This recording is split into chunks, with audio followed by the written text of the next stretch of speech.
So in this week's chapter, Yuha got what he wanted out of Ichigo. He got his Quincy abilities. Also probably his Hollow and Shinigami abilities as well. Where it isn't very much explained, but in one panel they showed that Ichigo could feel his mother's powers, which was of course his Quincy powers, were being drained, as well as the Hollow powers which were mixed with it were being also drained. Now we know that his Hollow and Shinigami powers are combined. They are pretty much linked with each other. So we could assume that his Shinigami powers have also been drained as well. This is quite pathetic. This is quite sad. Not sad for Ichigo. I don't really give a shit about him. I give a shit about the fact that we actually were never able to see what his Shinigami powers. No, I'm sorry. What his Quincy powers could do. You know? Fuck Shinigami powers. I said Shinigami powers because even in his Shinigami powers, we don't really know what the fuck he can actually do more. You know? We don't know about that. We have only seen him do Flash Step and Getsuga Tensho and then go Bankai and do the same shit. We haven't seen any new powers that he could display, except now he can actually focus more on his Hollow abilities and, change into kind of a half Hollow. That's it. Nothing from his Shinigami side. Nothing more from his Shinigami side. Now, at least, you know what? We have his Flash Step, we have his Getsuga Tensho. But what about his Quincy powers? We haven't seen anything. We haven't seen anything from his Quincy abilities. The only thing that we saw was his blue fucking vein. And that was way back when Yuha first realized that this fucker is a Quincy. I mean, are you shitting me right now? This guy went through all that training, accepted his reality that he is half Quincy, half Shinigami, but then fails to deliver his Quincy abilities. I mean, come on, dude. Seriously.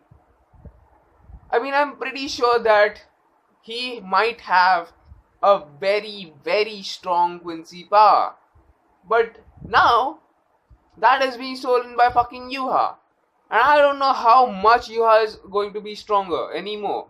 Because this fucker doesn't just steal Ichigo's abilities, he fucks up both with Hashwalt and with Gerald Valkyrie.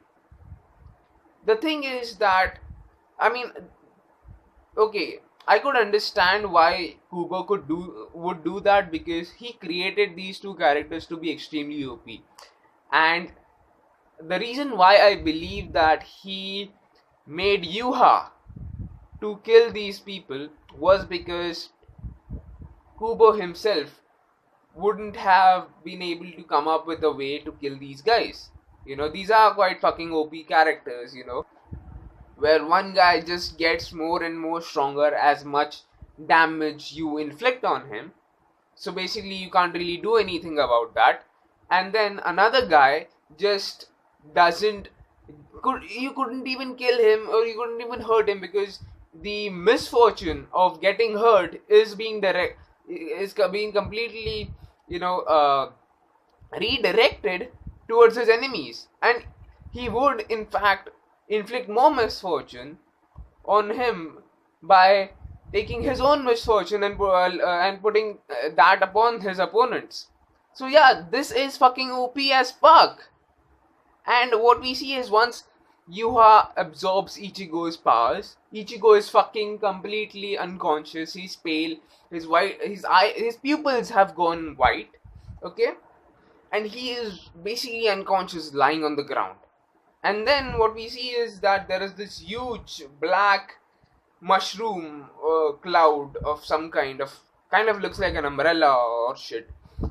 That comes up and Yuha basically steals both Hashwald's and Gerald's ability.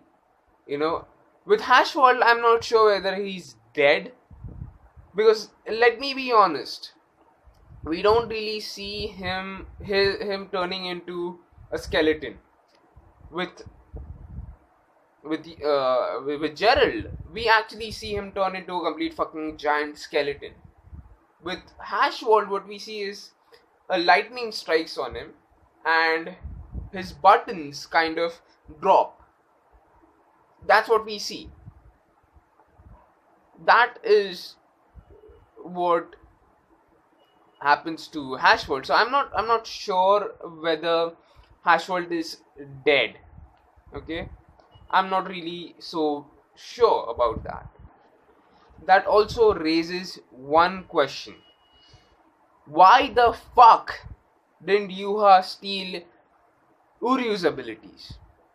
Hashwald said in the previous chapter that his abilities, Uryu's abilities, are quite dangerous. Dangerous enough that it would be extremely difficult to deal with for Yuha. It could be dangerous for even Yuha. And in that situation, you're saying that Yuha couldn't see that future? That maybe this little four-eyed fucker could be a danger for him? Yeah? And if he would have seen it, why the fuck didn't he just take away his powers? Why is Uryu still alive? I mean, seriously, what the fuck? You know? Not just that. The fact that Uryu is still alive is one more thing. The fact is that Yuha is such a piece of shit that he actually doesn't even give a shit, a flying fuck about even his most powerful comrades. Seriously.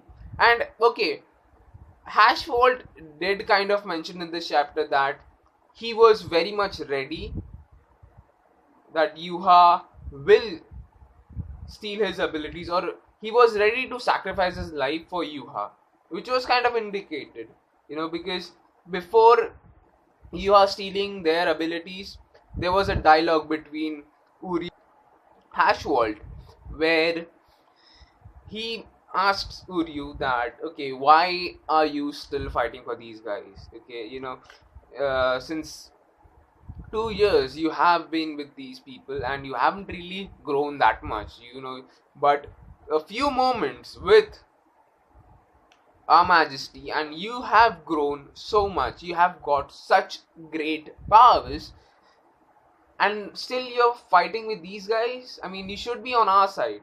I don't know why the fuck did he do that, but I guess it was a last minute conversion or some shit like that. Uryu of course replies that, okay, look, I just choose to do that because these guys were my friends. And Hashwald gets fucking pissed. He's like, okay, did you expect that? He's like, fuck you, Uryu!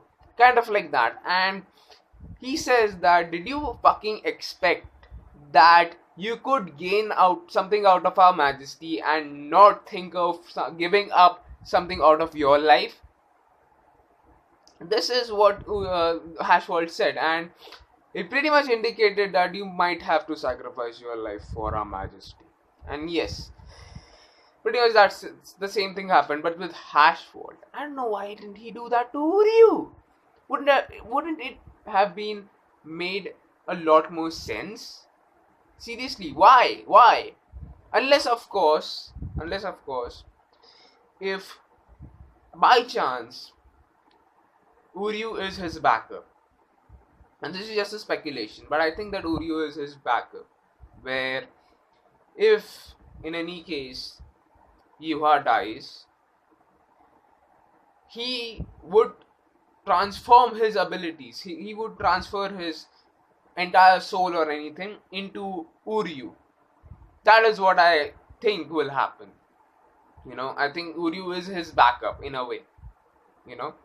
But anyways, now that Yuha has their abilities, okay, Yuha is pretty much unstoppable. Now he has his own abilities, which is the Almighty, then his own fucking World Standing, then his own Lead Steel, and again, these abilities are OP enough. Okay, but then he also has the entire A to Z powers of his Sun Raiders. Then again, he has Yamamoto's Bankai, and over that, he has fucking Soul King's abilities as well. So yeah, he is fucking, and now he has also Ichigo's abilities. How OP is he going to be? And now he goes, he opens this portal and probably goes to the world of the living to fuck that over. And Renji and Rukia arrive over there. He says that if you guys dare to come after me, I will fuck you over. I will see to it that whichever moment in your future is the happiest one, I will come over there and slaughter you at the very moment itself when you are the most happiest person at your life. Yeah, that is what he threatened to do. So I don't know what the fuck is going to happen in the next chapter, but I hope that they get their shit together. Okay? Anyways, what do you guys think about this chapter? Please give it a like, share your comments, and please subscribe.